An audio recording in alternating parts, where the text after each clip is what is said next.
Assalamualaikum warahmatullahi wabarakatuh. Kali ini part 2 dari bab 3, yaitu kegiatan manusia dalam memenuhi kebutuhan hidup.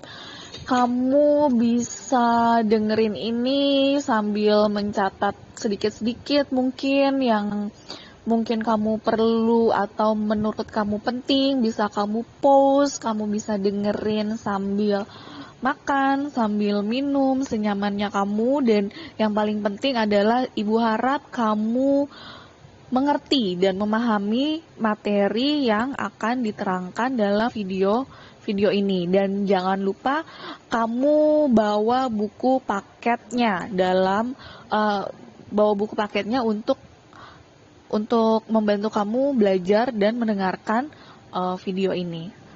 Kita mulai di slide berikutnya. Nah, sekarang kita akan bahas tentang kebutuhan menurut sifatnya. Kebutuhan menurut sifatnya itu ada dua, yaitu kebutuhan jasmani dan kebutuhan rohani. Nah, kebutuhan jasmani itu adalah kebutuhan yang diperlukan oleh tubuh agar dapat memenuhi kepuasan raga. Contohnya olahraga, istirahat, berpakaian, makanan juga. Nah, kalau misalkan kebutuhan rohani itu adalah kebutuhan yang diperlukan oleh batin atau jiwa. Nah, apabila kebutuhan ini terpenuhi, maka kita akan merasakan ketenangan. Contohnya kebutuhan ibadah, kebutuhan hiburan, kumpul bersama keluarga, teman, ngobrol, itu adalah salah satu contoh kebutuhan rohani. Nah, selanjutnya itu ada kebutuhan menurut waktunya. Kebutuhan menurut waktunya itu dibedakan menjadi dua, yaitu kebutuhan sekarang dan kebutuhan yang akan datang. Kebutuhan sekarang merupakan kebutuhan yang pemenuhannya tidak dapat ditunda dan harus dipenuhi saat kebutuhan tersebut dirasakan. Contohnya makanan, kita butuh makan, butuh minum, lalu yang paling berasa adalah pada saat kita sakit, kita butuh obat pada saat itu juga. Jika tidak dapat obat, maka kita akan merasakan ketidaknyamanan. Jadi itu salah satu atau beberapa contoh dari kebutuhan sekarang atau mendesak. Lalu ada juga yang namanya kebutuhan masa akan datang. Kebutuhan masa mendatang adalah kebutuhan yang pemenuhannya bisa ditunda sampai waktu yang telah ditentukan. Contohnya menabung untuk jaminan hari tua, asuransi kesehatan, atau renovasi rumah. Tapi kalau misalkan itu adalah contoh misalkan orang yang sudah beka.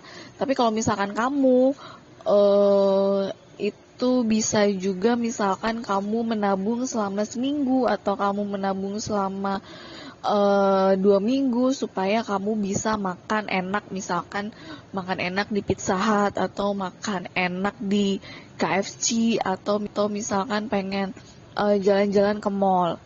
Atau bisa juga contohnya kamu menabung selama beberapa bulan dari uang jajan kamu supaya kamu bisa beli handphone sendiri. Itu salah satu atau contoh-contoh dari kebutuhan yang sekarang atau mendesak dan kebutuhan yang masa akan datang.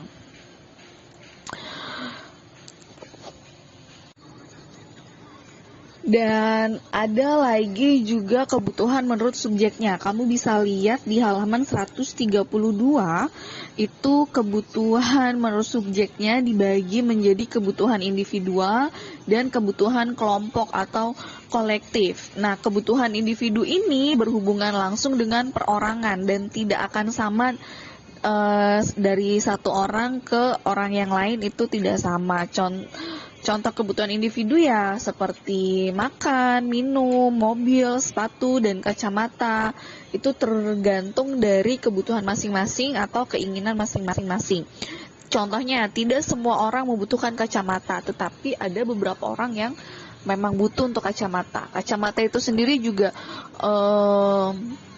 fungsinya juga berbeda. Ada yang kacamata untuk membaca, ada yang kacamata untuk melindungi mata kita dari sinar matahari.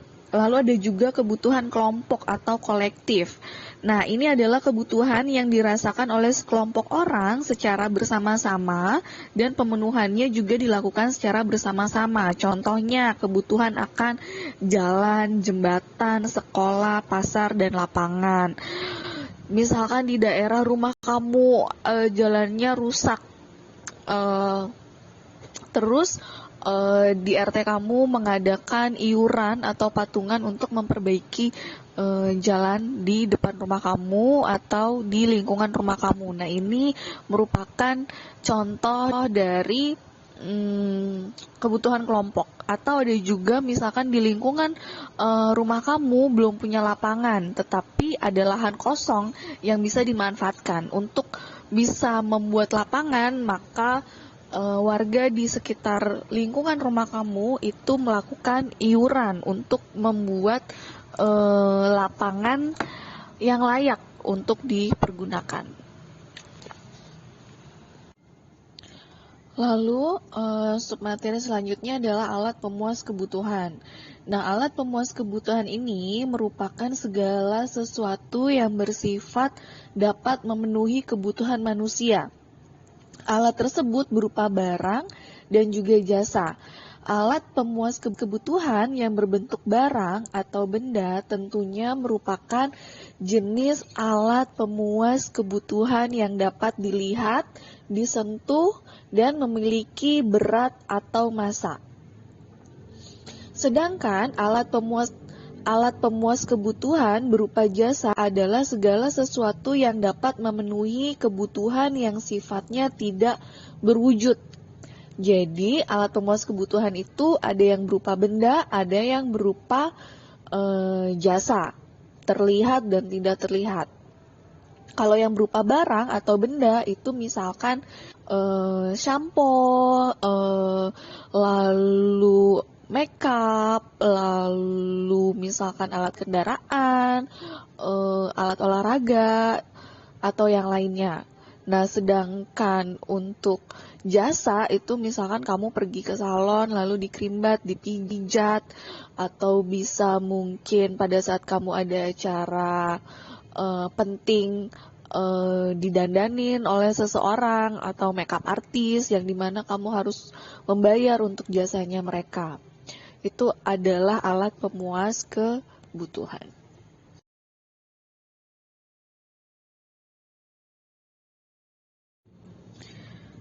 Menurut kelangkaannya atau cara memperolehnya, alat pemuas kebutuhan dibedakan menjadi dua, yaitu barang ekonomis atau barang bebas. Kamu bisa lihat di buku paket kamu halaman 134. Barang ekonomis adalah semua barang yang keberadaannya terbatas, sehingga untuk memperolehnya kamu perlu pengorbanan baik material maupun fisik. Contohnya, kalau misalkan kamu ingin punya sepatu, maka kamu harus beli sepatu itu dengan menggunakan uang, atau kamu misalkan harus pergi ke pasar dulu atau ke toko dulu, lalu membayarnya dengan uang untuk mendapatkan sepatu tersebut. Atau juga misalkan kamu ingin mandi air panas, maka kamu harus melakukan pengorbanan fisik dengan tenaga kamu buka keran air, isi airnya di panci, lalu dipanaskan, lalu dituangkan ke dalam bak mandi atau ember kamu supaya kamu bisa mandi dengan air panas. Itu berarti termasuk barang ekonomis. Nah, sedangkan barang bebas itu adalah barang jumlahnya banyak sehingga untuk memperolehnya tidak perlu pengorbanan. Misalnya sinar matahari, lalu udara, oksigen, kita tidak perlu membayar untuk itu kecuali kalau memang kita ada kesulitan untuk bernafas. Lalu air. Nah, air di sini juga macam-macam. Kalau kamu di pegunungan, air bersih itu banyak. Kamu bisa ngambil air bersih dari sungai atau dari mata air yang ada di dekat atau di sekitar kita. Tetapi kalau misalkan di Jakarta, air gratis tapi kurang bersih, atau misalkan air gratis tapi nggak bersih. Jadi kalau misalkan di kota untuk mendapatkan air bersih kamu harus mengeluarkan uang, atau kamu harus gali sumur yang dalam supaya mendapatkan air bersih. Selanjutnya, berdasarkan hubungannya dengan barang lain, barang dapat dibedakan menjadi barang substitusi dan barang komplementer. Nah, untuk barang substitusi, kamu bisa lihat di halaman 135 buku paket-paket kamu. Barang substitusi adalah barang yang dalam penggunaannya saling dapat menggantikan dengan barang lain, dengan syarat barang tersebut memiliki kegunaan yang sama. Contohnya, misalkan di rumah kamu nggak ada nasi, tetapi di rumah kamu ada mie. Nah, kamu pengen makan karena lapar. Karena tidak ada nasi, akhirnya kamu masak mie. Nah, itu merupakan barang substitusi. Atau juga misalkan orang tua kamu kena, misalkan ada sakit diabetes, lalu untuk mengurangi gula atau menggantikan gula pasir yang kalorinya banyak, maka kamu atau orang tua kamu menggunakan gula yang berasal dari jagung, misalkan Tropicana Slim. Atau misalkan juga biar lebih sehat daripada menggunakan gula pasir, orang tua kamu menggunakan gula merah. Itu adalah contoh dari barang substitusi. Lalu yang kedua itu ada yang namanya barang komplementer. Nah, barang komplementer adalah barang yang penggunaannya saling melengkapi satu sama lain. Karena bila tidak ada salah satu barang tersebut kurang bermanfaat atau bahkan tidak bermanfaat sama sekali. Contohnya itu adalah kompor tidak akan menyala jika tidak ada gas atau minyak tanah. Kalau kamu punya kompor gas di rumah dan gasnya mati, mau kamu cetekin 100 kali itu juga tidak akan bisa menyala. Karena apa? Karena tidak ada gasnya. Atau misalkan motor yang tidak ada bensinnya, mau kamu starter selama 1 jam juga tidak akan bisa jalan. Karena apa? Karena nggak ada bensinnya, nggak ada bahan bakarnya. Nah, ini adalah barang komplementer. Harus ada barang lainnya supaya bisa digunakan. Lalu selanjutnya ada barang menurut proses produksinya. Ada barang mentah, ada barang setengah jadi, ada barang jadi. Nah, seperti contoh di sini Ibu memberikan contoh kopi. Nah, gambar pertama yang kamu lihat itu adalah biji kopi. Biji kopi itu merupakan barang mentah. Biasanya biji kopi ini harus diproses terlebih dahulu, tidak dikonsumsi langsung. Nah, biasanya biji kopi itu dibersihkan lalu disangrai. Setelah itu ditumbuk menjadi bubuk kopi. Nah, bubuk kopi ini adalah barang setengah jadi. Sudah diproses tetapi masih belum sempurna. Nah, setelah bubuk kopi jadi, bagaimana supaya bisa langsung dikonsumsi atau bagaimana supaya bisa dikonsumsi? Maka bubuk kopi tersebut diseduh dengan air panas atau diseduh dengan air panas lalu ditambah gula atau ditambahin susu, divariasi sedemikian rupa sehingga menjadi minuman yang siap disajikan. Itu barang menurut proses produksinya. Ada barang mentah, barang setengah jadi, dan barang jadi. Selanjutnya kita akan memasuki bagian tindakan, motif, dan prinsip ekonomi. Tapi yang kita akan bahas pertama kali itu adalah motif ekonomi. Ibu akan membahas di slide selanjutnya. Oke, sekarang kita akan bahas tentang motif ekonomi.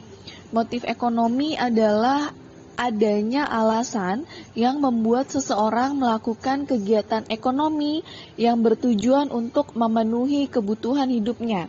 Di buku paket, kamu bisa lihat di halaman 140. Di situ dikatakan motif ekonomi itu adalah tindakan manusia selalu didorong oleh suatu keinginan. Keinginan atau motif yang mendorong manusia melakukan kegiatan ekonomi ada bermacam-macam. Nah, motif ekonomi itu ada 4 macam. Yang pertama, motif untuk memenuhi kebutuhan hidupnya. Lalu yang kedua adalah motif untuk berbuat sosial. Lalu yang ketiga adalah motif untuk mendapatkan penghargaan. Lalu yang terakhir adalah motif untuk memperoleh kekuasaan. Nah, untuk 4 macam motif itu bisa kamu lihat di halaman 140. Yang pertama itu adalah motif untuk memenuhi kebutuhan. Kamu bisa lihat di halaman 140 menjelaskan motif paling penting yang mendorong manusia melakukan kegiatan ekonomi, yaitu ingin memenuhi kebutuhan untuk mencapai kemakmuran. Setiap aktivitas yang dilakukan manusia dengan harapan dapat memperoleh penghasilan. Nah, penghasilan inilah yang akan digunakan untuk memenuhi kebutuhan hidup. Nah, contohnya adalah seorang pedagang menjual barang dagangannya untuk memperoleh laba. Nah, penghasilan dari laba itu yang akan digunakan untuk memenuhi kebutuhan hidup. Atau bisa juga, misalkan orang tua kamu, misalkan ayah kamu bekerja, tetapi ternyata tidak cukup untuk memenuhi kebutuhan sehari-hari. Akhirnya ibu kamu dengan ikhlas membantu pekerjaan ayah kamu, misalkan dengan bikin kue di rumah untuk dijual kembali, atau kerajinan tangan yang bisa dijual kembali, atau misalkan buka warung di rumah untuk membantu perekonomian keluarga untuk memenuhi kebutuhan hidup. Itu contoh dari motif ekonomi untuk memenuhi kebutuhan. Nah, yang kedua itu adalah motif untuk berbuat sosial. Nah, contohnya kalau misalkan kamu ada kegiatan amal, misalkan kegiatan amal, untung dari penjualan ini akan disumbangkan ke panti asuhan, atau untung yang didapat dari ini akan disumbangkan ke korban bencana alam. Nah, itu berarti motif ekonomi untuk berbuat sosial. Lalu ada juga yang ketiga adalah motif untuk mendapatkan penghargaan. Nah, untuk mendapatkan penghargaan ini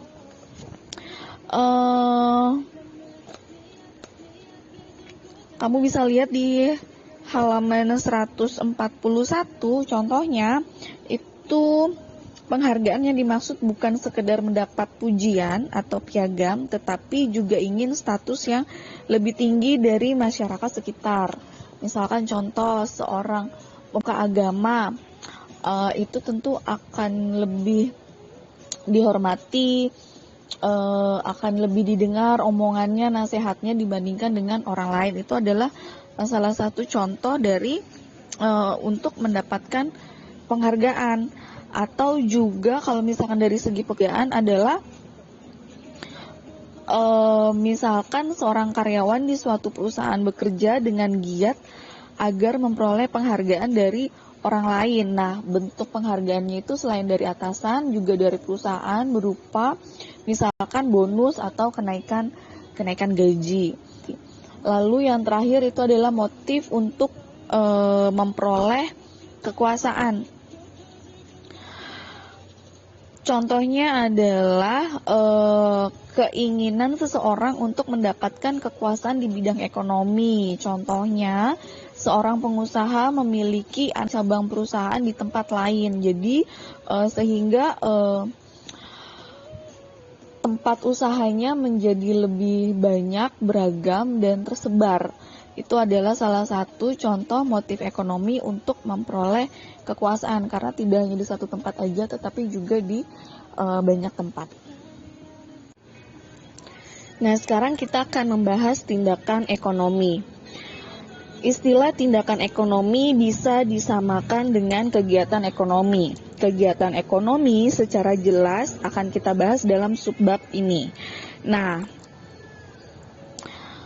tindakan ekonomi pada dasarnya digolongkan menjadi 3 kegiatan pokok, yaitu menggunakan atau mengkonsumsi barang dan jasa untuk memenuhi kebutuhan, lalu menghasilkan atau memproduksi barang dan jasa yang akan digunakan untuk memenuhi kebutuhan, juga menyalurkan atau mendistribusikan barang dan jasa dari pembuatnya atau produsennya kepada pemakainya atau konsumennya.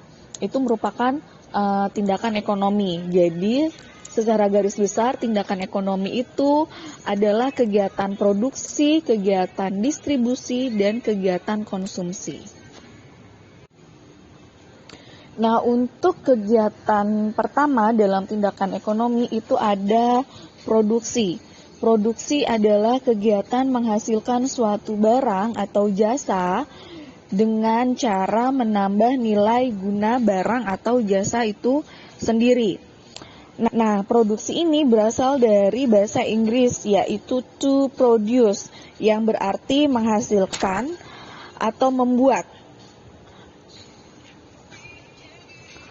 Kegiatan produksi tidak hanya bertujuan untuk menghasilkan barang dan jasa. Tujuan kegiatan produksi antara lain menghasilkan barang dan jasa, tetapi juga meningkatkan kemakmuran, menggantikan barang yang rusak, lalu mendapatkan keuntungan, dan juga untuk memenuhi kebutuhan pasar. Itu adalah produksi. Jadi tidak hanya untuk memproduksi suatu barang, tetapi bisa juga menambahkan nilai suatu guna barang atau memperbaiki salah satu barang. Itu merupakan pengertian dari produksi. Berdasarkan pengertian produksi, dapat disimpulkan bahwa nilai guna suatu barang akan bertambah bila barang tersebut diolah lagi dan menghasilkan barang lain. Dan setiap barang memiliki nilai guna atau utilitas yang berbeda. Kamu bisa lihat buku paket kamu di halaman 148. Di halaman 148 itu kamu bisa membaca ada 4 macam nilai guna. Pertama ada nilai guna bentuk, lalu yang kedua ada nilai guna tempat, yang ketiga ada nilai guna waktu, yang keempat ada nilai guna kepemilikan. Nah, yang pertama itu ada nilai guna bentuk, yaitu suatu barang akan memiliki nilai guna apabila telah mengalami perubahan bentuk. Contohnya yang bisa kamu lihat di gambar, contohnya adalah kacang kedelai. Kacang kedelai akan memiliki nilai guna lebih tinggi atau harganya akan lebih tinggi jika kacang kedelai itu sudah berubah menjadi tempe atau tahu. Lalu ada juga nilai guna tempat. Nilai guna tempat itu adalah nilai guna suatu barang akan lebih tinggi karena perbedaan tempat. Misalnya, pasir akan bertambah nilai gunanya kalau dibawa ke toko bangunan. Atau misalkan ikan akan lebih mahal jika dibawa ke perkotaan. Lalu yang ketiga itu ada nilai guna waktu. Nilai guna waktu itu adalah nilai guna suatu barang yang akan bertambah nilai gunanya jika digunakan pada saat yang tepat.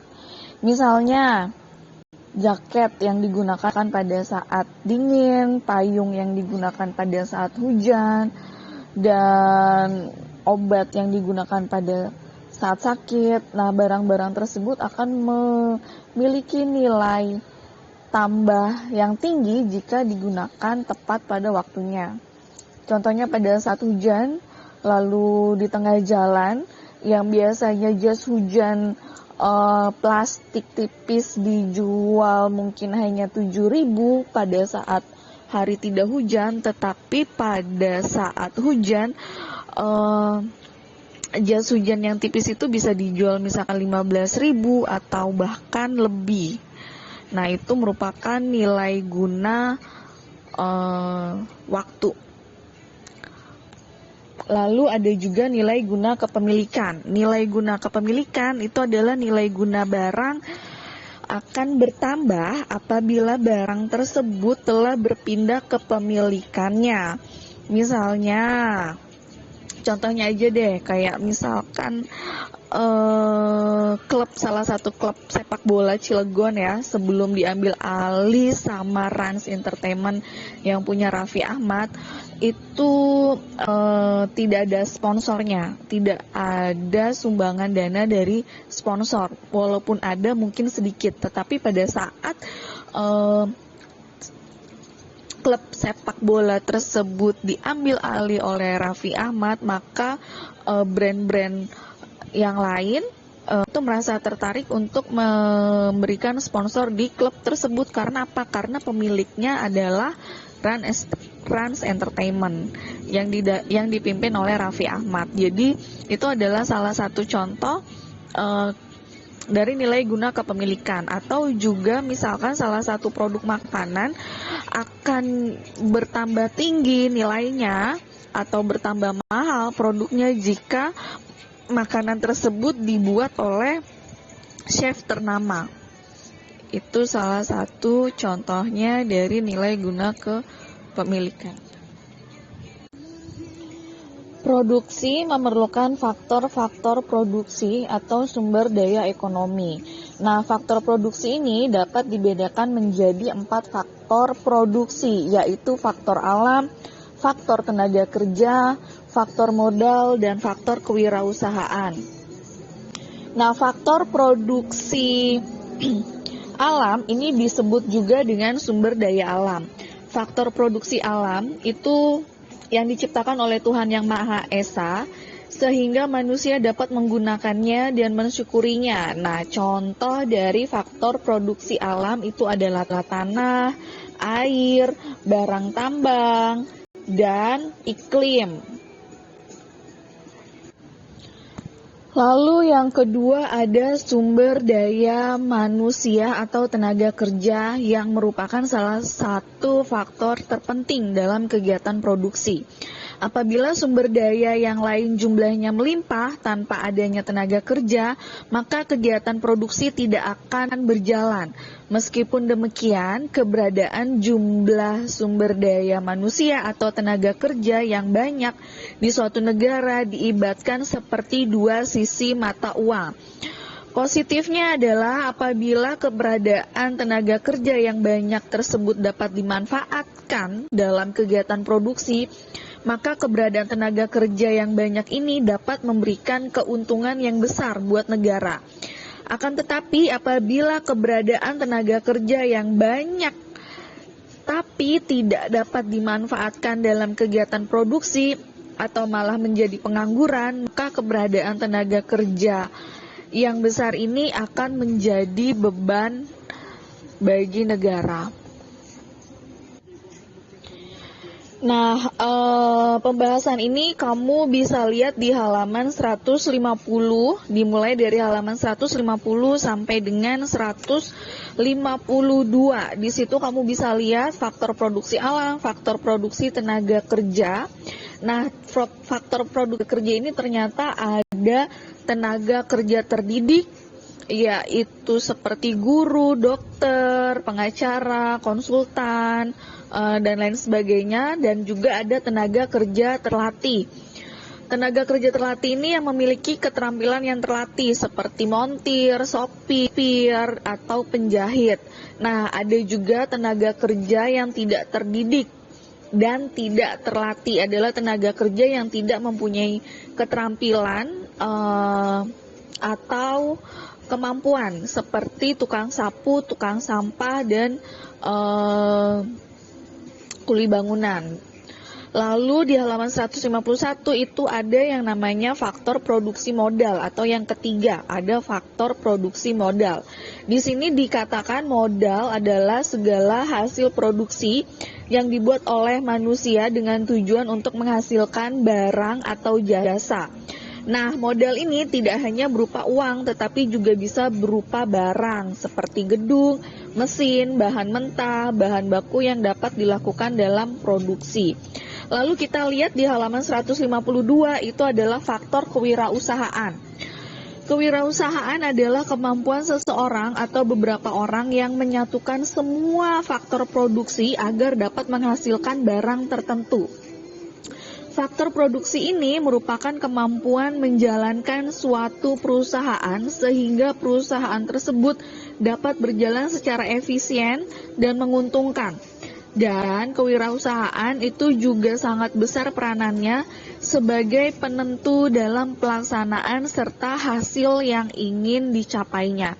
Jadi ketiga faktor produksi, faktor tenaga kerja, dan faktor modal itu akan sia-sia atau tidak akan berguna dengan baik jika tidak ada kemampuan dari kewirausahaan yang baik. Jadi itu merupakan adalah faktor-faktor produksi, ada 4. Faktor produksi alam, faktor produksi tenaga kerja, dan faktor produksi modal juga kewirausahaan. Nomor 2 dari tindakan ekonomi itu ada distribusi. Nah, distribusi ini adalah kegiatan menyalurkan barang atau jasa dari produsen ke konsumen sehingga nilai ekonomi barang atau jasa itu menjadi nyata. Nah, pelaku distribusi ini biasanya dinamakan distributor. Berkat distribusi, barang atau jasa yang dihasilkan produsen dapat sampai ke pihak-pihak yang membutuhkan. Jika distribusi suatu barang atau jasa ini tidak lancar, masyarakat konsumen akan merasakan akibatnya. Akibatnya apa? Seperti barang-barang menjadi langka dan akhirnya barang yang langka itu akan menjadi mahal sehingga masyarakat mengalami kerugian karena harus mengeluarkan biaya lebih untuk mendapatkan suatu barang. Nah, dalam distribusi ini ada bermacam sistem, ada 3 macam sistem, yaitu distribusi secara langsung, distribusi secara semi langsung, dan distribusi secara tidak langsung. Nah, distribusi ini adalah cara penyaluran barang dari produsen ke konsumen. Yang pertama itu ada distribusi secara langsung. Nah, kegiatan distribusi secara langsung ini adalah penyaluran barang atau jasa dari produsen langsung kepada konsumen tanpa melalui perantara. Jadi langsung ke konsumennya. Misalkan petani yang langsung menjual sayurannya di pasar. Jadi misalkan ada petani sayuran yang dia nanam sendiri, lalu panen sendiri, lalu dia jual sendiri ke pasar. Nah, itu berarti sistem distribusi langsung. Atau ada juga pedagang bakso yang langsung jual ke konsumennya. Jadi dia bikin bakso, lalu dia jual sendiri, tidak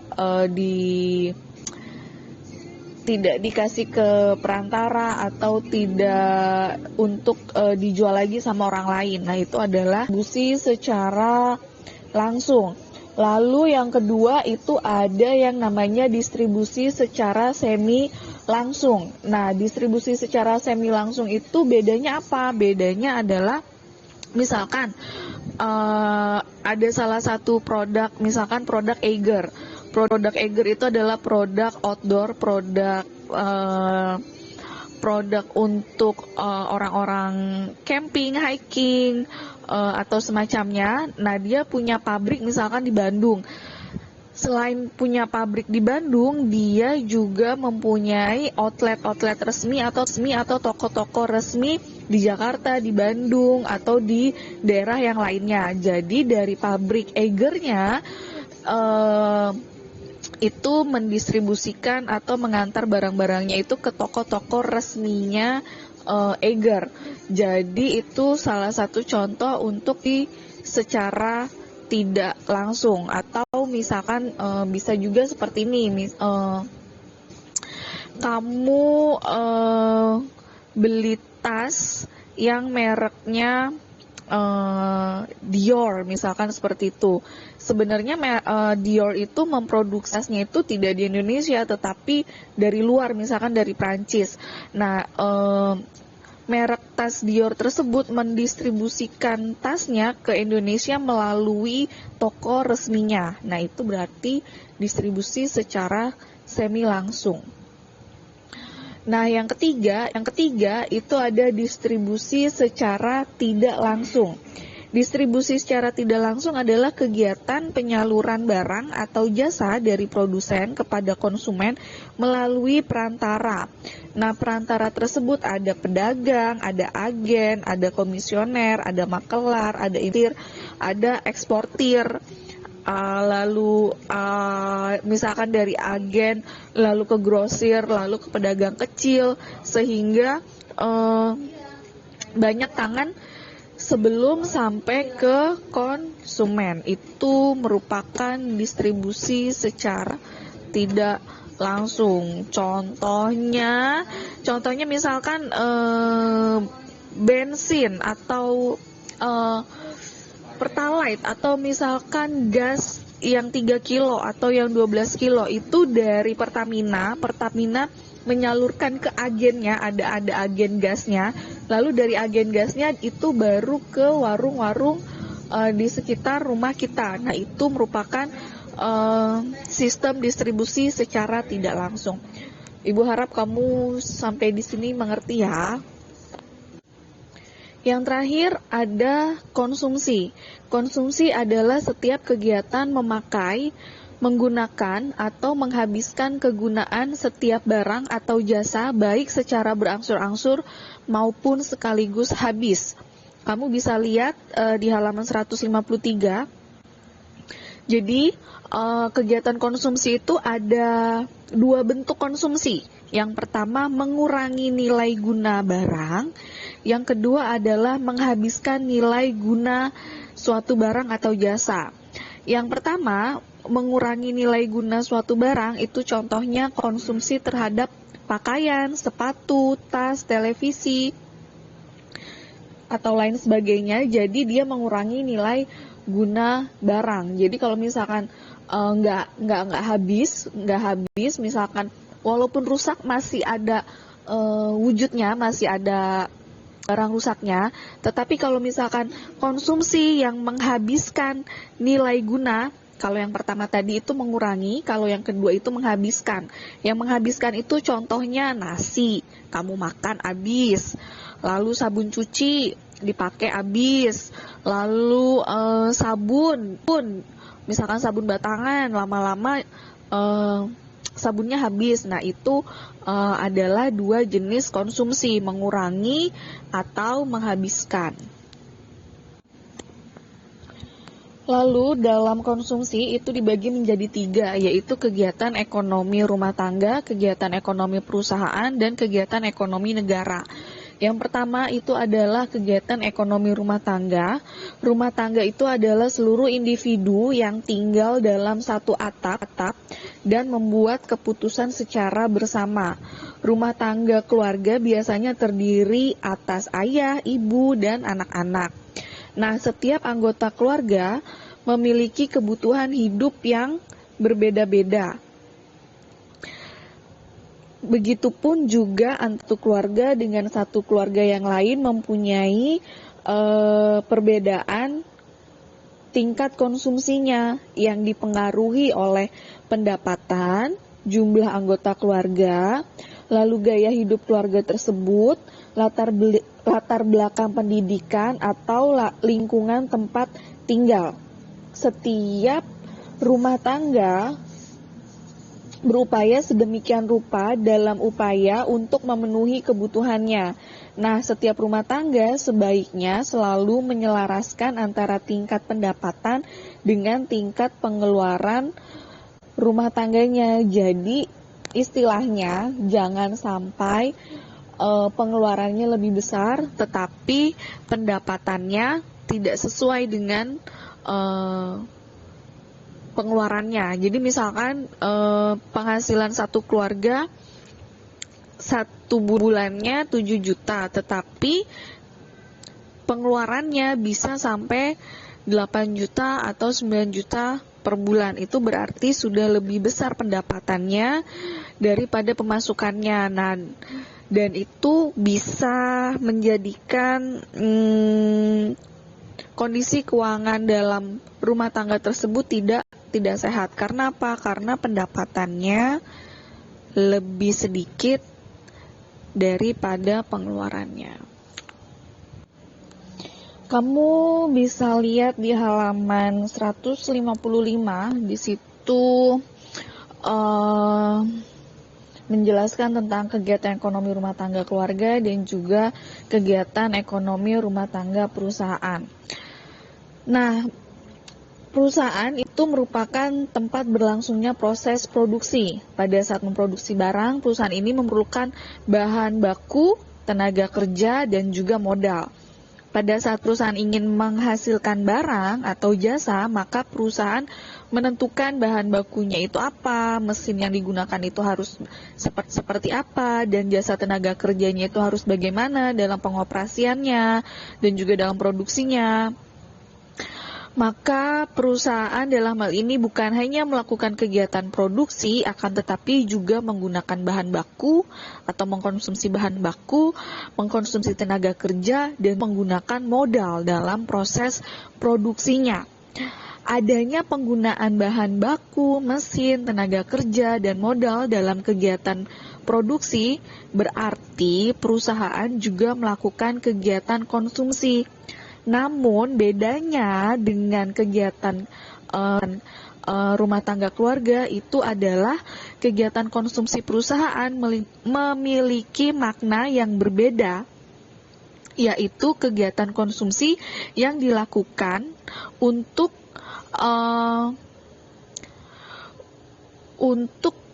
produksi nilai guna barang atau jasa serta untuk memperoleh keuntungan. Jadi kalau misalkan rumah tangga itu untuk menghabiskan barang atau jasa, tetapi kalau misalkan perusahaan itu adalah untuk menambah nilai guna barang atau jasa tersebut sehingga mereka dapat menjualnya dan mendapatkan keuntungan untuk berputarnya kegiatan di perusahaan tersebut. Lalu di halaman 156 itu kegiatan ekonomi negara. Nah, pada dasarnya itu sama, perusahaan dengan negara itu bertindak sebagai produsen sekaligus konsumen. Nah, tujuan konsumsi negara itu berbeda dengan rumah tangga dan juga perusahaan. Konsumsi negara itu bertujuan untuk memenuhi atau melayani kebutuhan masyarakat. Contohnya, membayar gaji pegawai negeri, membayar biaya perjalanan dinas, lalu penggunaan gedung kantor, belanja negara untuk pembangunan, infrastruktur, lalu untuk membeli senjata juga untuk pertahanan negara. Nah, negara setiap akhir tahun itu membuat rancangan anggaran dan belanja negara yang nantinya harus disetujui oleh DPR sebagai perwakilan rakyat. Hal ini dilakukan agar pengeluaran pemerintah dapat sesuai dengan kebutuhan dari masyarakat. Nah, sekarang kita akan membahas tentang prinsip ekonomi. Kamu bisa lihat di halaman 143 tentang prinsip ekonomi. Pengertian dari prinsip ekonomi itu barang dan jasa itu terbatas sehingga harus dikelola secara tepat dan tepat guna dan tepat jumlah dan digunakan dengan bijaksana. Memilih kebutuhan yang lebih dahulu harus dipenuhi. Jadi kita harus memilih mana kebutuhan yang harus dipenuhi terlebih dahulu, yang harus ditunda, dan yang tidak perlu dipenuhi. Lalu proses pengelolaannya pun juga harus memperhatikan norma-norma yang ada dan dilaksanakan secara rasional.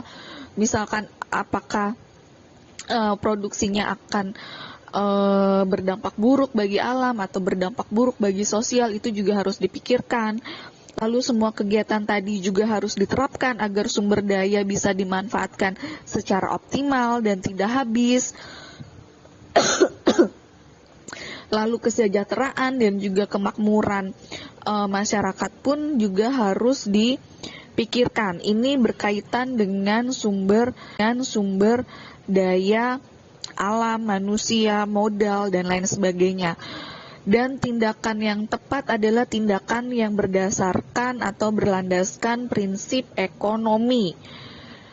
Yang pertama itu prinsip ekonomi adalah usaha untuk mendapatkan hasil tertentu dengan kecil mungkin. Lalu pengorbanan yang kita keluarkan untuk mendapatkan hasil yang sesuai dengan yang diharapkan. Berusaha dengan alat yang tersedia untuk memperoleh hasil yang maksimal. Dan dasar berpikir manusia yang digunakan untuk melakukan tindakan ekonomi. Prinsip ekonomi itu juga dibagi lagi, sebenarnya ada prinsip ekonomi berdasarkan produsen, berdasarkan distribusi, dan juga berdasarkan konsumsi. Kalau misalkan yang berdasarkan produsen itu, barang yang diproduksi itu harus berkualitas tinggi, lalu yang diproduksi itu sesuai dengan daya beli konsumen, lalu barang yang digunakan itu sesuai dengan selera konsumen, penggunaan mesin yang tepat, mudah, dan murah suku cadangnya, lalu mendirikan pabrik industri dekat dengan sumber bahan mentah, dan melakukan inovasi baru untuk kemajuan usahanya. Itu untuk produsen.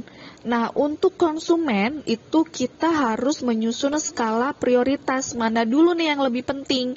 Artinya, orang akan membuat urut pemenuhan kebutuhan berdasarkan tingkat kepentingannya. Misalnya, mendahulukan membeli peralatan menulis atau peralatan sekolah, seragam sekolah daripada kita harus mengeluarkan uang untuk menonton film atau rekreasi. Jadi kita harus menyusun mana nih yang paling penting untuk dipenuhi terlebih dahulu. Lalu tepat guna. Yang kedua itu ada tepat guna, yaitu membelanjakan barang sesuai jumlah dan jenis kebutuhannya. Misalnya membeli ballpoint atau pulpen sesuai dengan yang dibutuhkan. Misalkan kita cuma butuh dua. Terus kita belinya ya cukup 2 aja, nggak harus 5, nggak harus 10. Jadi sisa uangnya yang berlebih itu bisa digunakan untuk kebutuhan yang lain. Lalu memilih barang berkualitas bagus dengan harga yang terjangkau. Ada juga orang yang berpikiran beli yang murah, tetapi efeknya apa? Mungkin kualitasnya kurang bagus, jadi gampang rusak, jadi nggak kepake, malah jatuhnya lebih boros. Karena apa? Karena barang yang kita beli tuh selalu rusak, beli murah terus cepat rusak. Jadi kadang ada orang yang berpikir lebih memilih membayar sedikit lebih mahal, tetapi barang yang dipakai itu lebih awet. Lalu membelanjakan di toko yang lebih murah dibandingkan toko lain. Nah, kalau sekarang kita sudah ada marketplace atau belanja online, jadi kadang belanja di online itu lebih murah daripada kita belanja di toko biasa. Nah, itu bisa menjadi alternatif untuk lebih hemat daripada sebelumnya. Lalu untuk prinsip ekonomi distributor itu adalah yang pertama memperhatikan produk yang akan disalurkan ke konsumen, cepat rusak atau tidak. Jadi packagingnya atau kemasannya dalam mengirimnya itu juga harus diperhatikan agar barangnya tidak rusak. Lalu harus tepat sasaran konsumen kalangan atas, atau kalangan bawah. Jadi contoh kayak tas itu ada yang untuk kalangan menengah ke bawah, misalkan harganya antara 100.000 sampai 500.000. Lalu ada kalangan menengah yang mungkin harga tasnya kisaran antara 1 juta sampai 5 juta.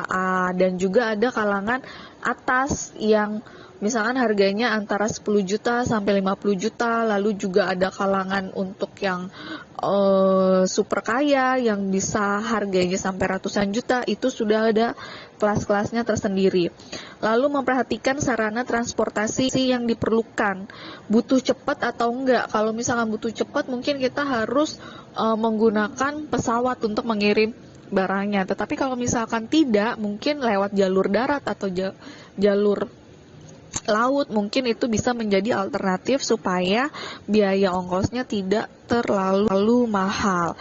Nah, yang Ibu katakan tadi ini bisa kamu catat jika kamu memerlukannya. Jadi kamu ulang, lalu kamu dengarkan kembali, lalu kamu catat untuk membantu kamu untuk mengingat. Baiknya kamu belajarnya seperti apa. Yang penting bisa dipahami dan bisa dimengerti. Kamu juga bisa membaca kembali buku-buku paket yang dari perpustakaan.